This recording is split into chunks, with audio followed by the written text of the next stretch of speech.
दोस्तों आज हमने सेशन रखा था और आगे से हम ऐसे बहुत सारे सेशन भी रखेंगे जहाँ पर हम आपको सिखाएंगे कि जो हम व्यू देते हैं उस व्यू को सही तरीके से समझना कैसे है और उस व्यू के ऊपर आप ट्रेडिंग कैसे कर सकते हैं बेहतर तरीके से और आप कैसे प्रॉफिट बना सकते हैं।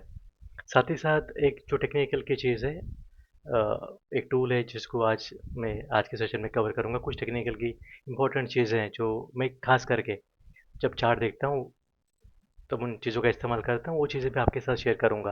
तो हर जो सेशन में इस तरह के कंडक्ट करूँगा वहाँ पर एक नॉलेज का भी एस्पेक्ट होगा। अगर आप अटेंड करेंगे तो आपको वो एक नॉलेज फ्री में मिल सकता है।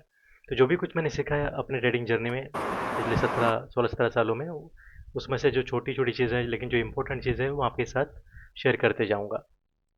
तो आज हम बात करेंगे जो कल के दिन में मैंने व्यू दिया था, उस व्यू को समझना कैसे है और उसके ऊपर कैसे ट्रेड हम अच्छे तरीके से कर सकते थे। तो सबसे पहले ये है आपके सामने व्यू जो हमने कल दिया था। कल तारीख थी 3 तारीख, राइट। अगर आप इस अगर आप इस व्यू को पढ़ेंगे तो इस व्यू के अंदर आपको पता चलेगा कि मैंने क्या कह रहा हूँ यहाँ पर। मैं कह रहा हूँ कि Nifty is likely to make bottom around 24,735 24,760। तो मैं एक्सपेक्ट कर रहा हूँ कि मार्केट यहाँ पर एक बॉटम बनाएगा और यहाँ से मार्केट ऊपर जाएगा अगर मार्केट ने ब्रेक नहीं किया तो। हालांकि मैं यहाँ पर स्टॉप लॉस दे रहा हूँ लेकिन मेरा व्यू क्या है यहाँ पर, मेरा व्यू है यहाँ पर बुलिश। ठीक है। तो यहाँ पर कोई दुविधा नहीं है, कुछ यहाँ पर मैं अलग अलग चीज़ें नहीं बता रहा हूँ। मैं यहाँ पर सिंपली कह रहा हूँ कि एक जोन है हमारा, अगर आप देखेंगे यहाँ पर सिर्फ 25 पॉइंट का ये जोन है। ठीक है, जोन भी काफ़ी बड़ा नहीं है, 25 पॉइंट का जोन है और यहाँ पर मैं टारगेट दे रहा हूँ यहाँ पर आपको 24,910 24,970 तक। यानी कि अगर आप टारगेट देखेंगे तो लगभग ये 150 पॉइंट्स का टारगेट है मिनिमम, अगर आप बॉटम पकड़ते हैं तो यहाँ पर व्यू साफ साफ पता चल रहा है कि मैं यहाँ पर कह रहा हूँ मार्केट ऊपर जाएगा। आपके पास 25 पॉइंट का एसएल है, अगर ट्रिगर होगा तो हमारे 25 पॉइंट जाएंगे, लॉस होगा हमें। अगर प्रॉफिट होता है तो 150 पॉइंट में से मैं जितना ले सकूँ उतना लूँगा यहाँ पर। ठीक है। तो इस तरह से एक बेसिक व्यू था। अभी मैं इसको चार्ट के ऊपर जाकर आपको कुछ और चीज़ें समझा देता हूँ। यहाँ पर एक मैंने एडिशनल कंडीशन ऐड की थी, वो थी कि अगर 24,800 के 10 के ऊपर जाएगा तो कंफर्मेशन देगा। यूजुअली इसकी खास ज़रूरत नहीं पड़ती क्योंकि मेरे पास स्टॉप लॉस है 25 पॉइंट का। लेकिन अगर एक बार एक 810 क्रॉस करता है तो मैं कॉन्फिडेंस के साथ यहाँ पर ट्रेड कर सकता हूँ, क्योंकि अब यहाँ पर इसको ऊपर जाना ही चाहिए। इसके ऊपर जाने की जो प्रोबेबिलिटी है बहुत ज़्यादा है। तो इस तरह से इस व्यू को मैं समझता हूँ और यही मेरा थॉट प्रोसेस होता है मार्केट में। जब मैं व्यू देता हूँ तो मेरे पास कुछ कंडीशंस होती है और उस कंडीशन के हिसाब से मैं मार्केट में यहाँ पर व्यू देता हूँ और उसके हिसाब से हम ट्रेडिंग करते हैं। तो अभी हम चार्ट पे चलते हैं और समझते हैं कि अगर मैं ट्रेडिंग करता तो मुझे किस तरह से ट्रेडिंग करनी चाहिए थी और हमने क्या ट्रेड दिया था, वो सारी चीज़ें यहाँ पर हम अभी समझेंगे। तो अब हमको करना क्या होता है, यूजुअली जब भी अगर मैं कोई व्यू देता हूँ, आप उसे अगर अच्छी तरीके से ट्रेडिंग करना चाहोगे वहाँ पर जाकर आप उस लेवल को प्लॉट कर सकते हैं। तो यहाँ पर मैं कोऑर्डिनेट्स में जाकर जो मैंने लेवल दी थी उसको यहाँ पर मैं एडजस्ट करूँगा। तो मेरा जो यहाँ पर लेवल था 24,729 और 760, ये मेरी बाइंग की एरिया थी जहाँ पर मैं बाई करना चाह रहा था। So this was my buying zone. पहले ही मिनट में मार्केट ने क्या हमारे जोन को टच किया। आप देख पा रहे पहले मिनट में यहाँ पर मार्केट ने लो बनाया था 24,758.60 का और हाई बनाया था 24,855.70 का। तो अगर आप मेरा व्यू देखेंगे तो मेरे जोन के अंदर प्राइस आ चुकी है। दूसरी कंडीशन थी जो मैं क्रॉस करने के लिए एक्सपेक्ट कर रहा था मार्केट को, 24,810 रेंज, वो भी यहाँ पर क्रॉस हो चुकी है। तो यहाँ पर आप देखते हैं कि दोनों कंडीशन यहाँ पर कैसे हुई, मैच हो रही है कि अभी यहाँ से मैं एक्सपेक्ट करूँगा कि मार्केट ऊपर ही जाएगा। तो जैसे ही आप देखते हैं पहले कैंडल में कंफर्म हुआ तो हमने क्या किया, जब मार्केट नीचे आया हमने वेट किया। तो यहाँ पर क्या हुआ, जैसे कि प्राइस आपने देख सकते हैं कि जब 20,800 के अराउंड थी, जब हमें यहाँ पर यू टर्न देखने को मिला कि प्राइस वापस ऊपर जा रही है नीचे आकर, तो हमने यहाँ पर अपनी लॉन्ग की पोजिशन बना ली।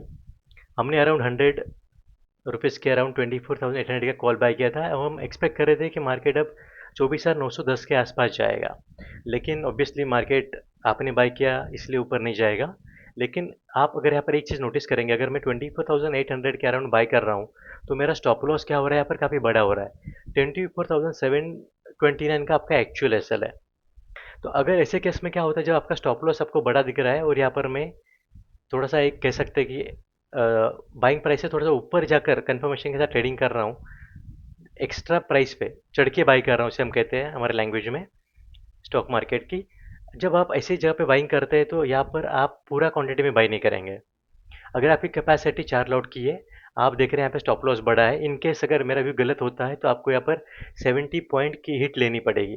तो आपकी कैपेसिटी का 4 लॉट के, यहाँ पर आप सिर्फ 2 लॉट से ही काम करेंगे। तो अगर आपने मान के चलिए यहाँ पर 100 के अराउंड अगर आपने बाई किया 2 लॉट, अब वापस क्या हुआ, प्राइस ऊपर न जाते हुए प्राइस ने क्या किया, यहाँ पर प्राइस नीचे आई है। तो यहाँ से प्राइस ऊपर नहीं गई, यहाँ से प्राइस वापस नीचे आ गई।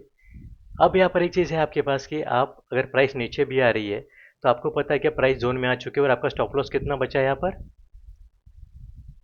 अगर आप 44 पे ट्रेडिंग कर रहे हैं और आपका स्टॉप लॉस है यहाँ पर 730 का, यानी कि आपका लगभग 15 पॉइंट का ही एसएल है। तो अगर 15 पॉइंट का ही एसएल है तो आपने अगर यहाँ पर मान के चलिएगा, यहाँ पर सिर्फ 4 लॉट के बजाय सिर्फ 2 ही लॉट बाई किए हैं, आप यहाँ पर नीचे आने के बाद उसको वापस से एवरेज कर सकते हैं। अब यहाँ पर एवरेज करने के लिए मैं आपको बता नहीं सकता, तो ये आपका डिस्क्रिप्शन होगा, ये आपकी समझ होगी। आपको पता होगा कि अगर यहाँ पर स्टॉप लॉस छोटा है, प्राइस जोन में आ गई है, अगर आप यहाँ पर थोड़े से रिस्क एवर्स हैं, कंजर्वेटिव ट्रेडर है, आप कंफर्मेशन पे ट्रेड कीजिएगा।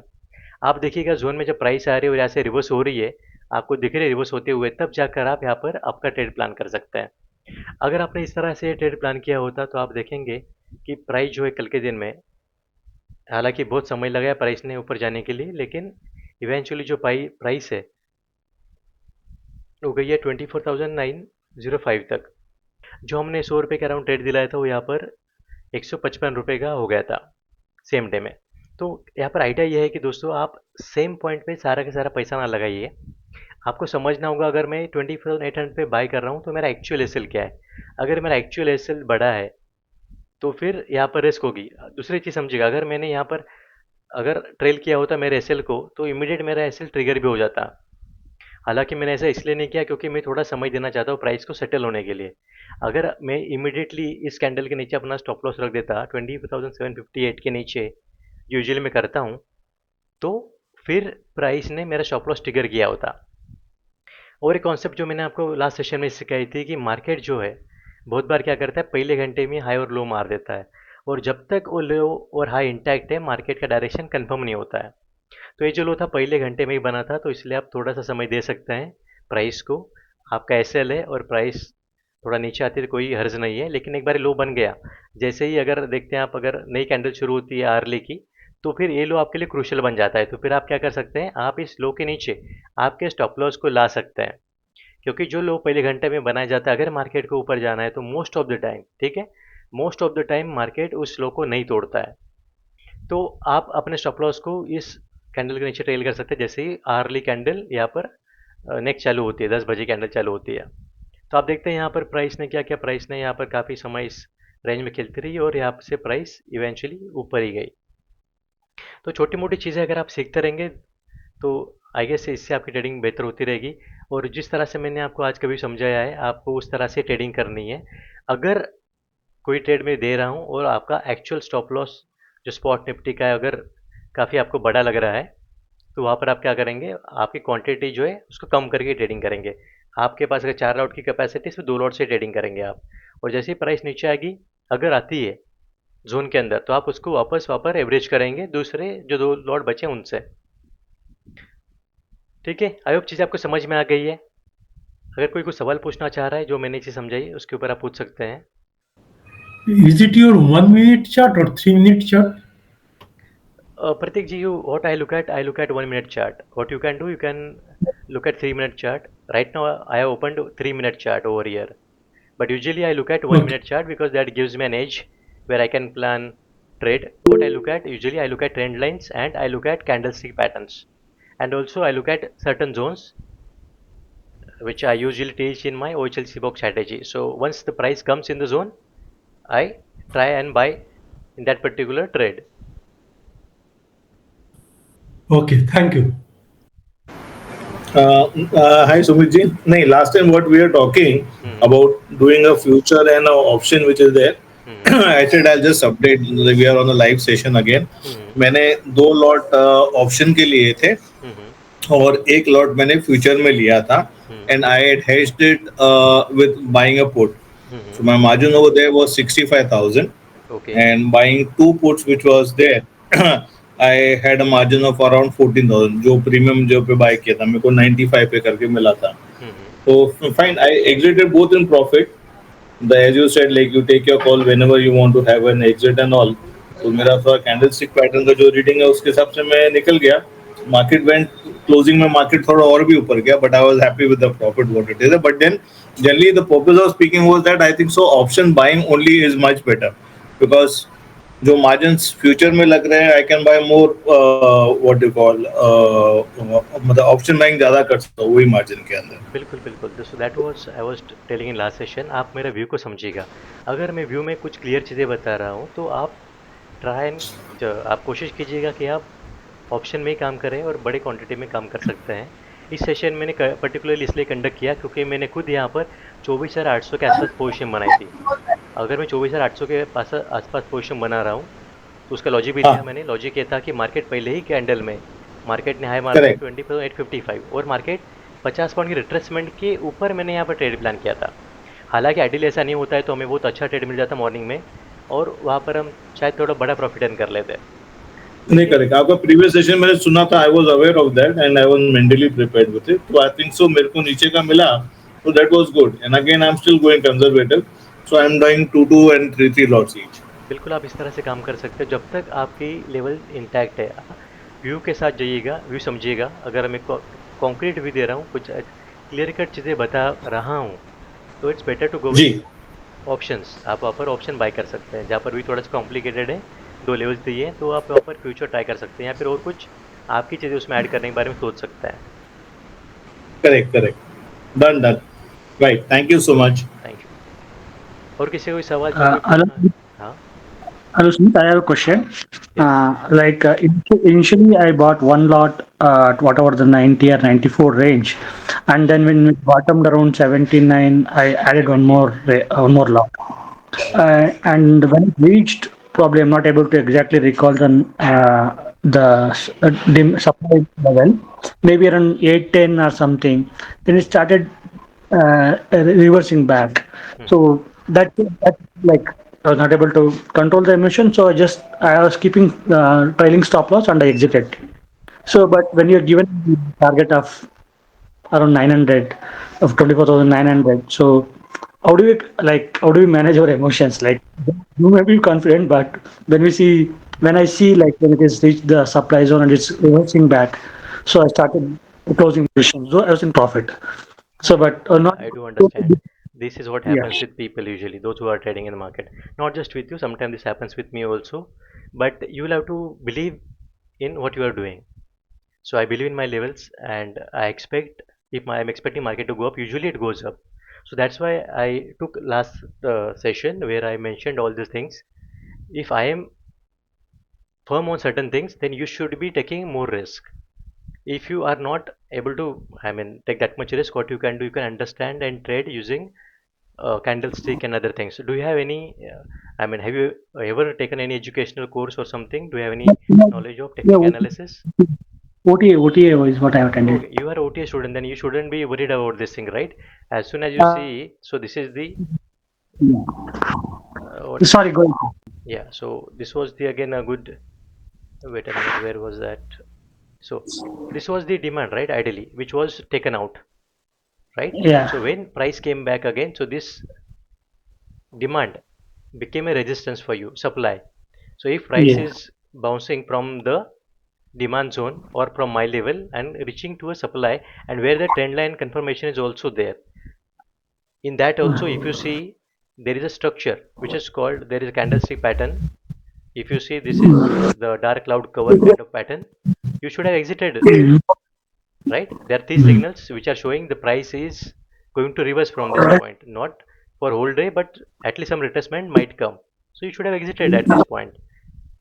Yeah. I did exited it. That's what I'm saying. Yeah, I then actually what exited you at can do, the. you can again re-enter. If you are a demand supply trader, there were multiple opportunities for you. So again, can you see this level?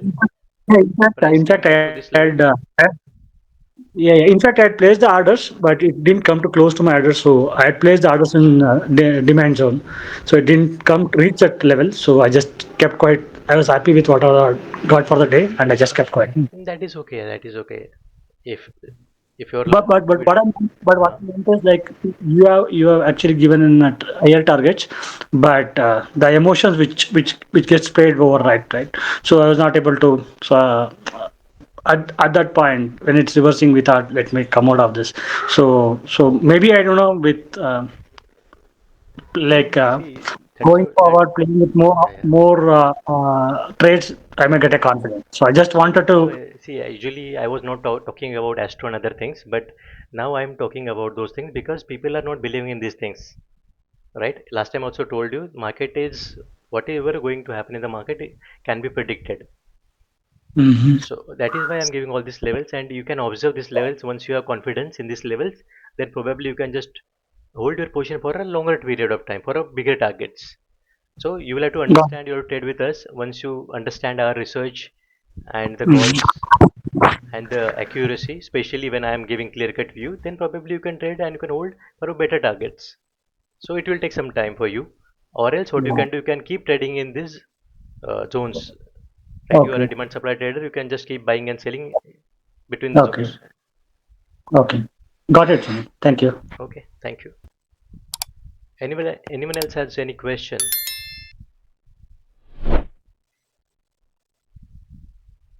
ठीक है, I believe सभी के question answer हो चुके हैं। मिलते हैं किसी नेक्स्ट सेशन में किसी नेक्स्ट टॉपिक के साथ। Thanks, Sumit. Thank you so much. Thank you.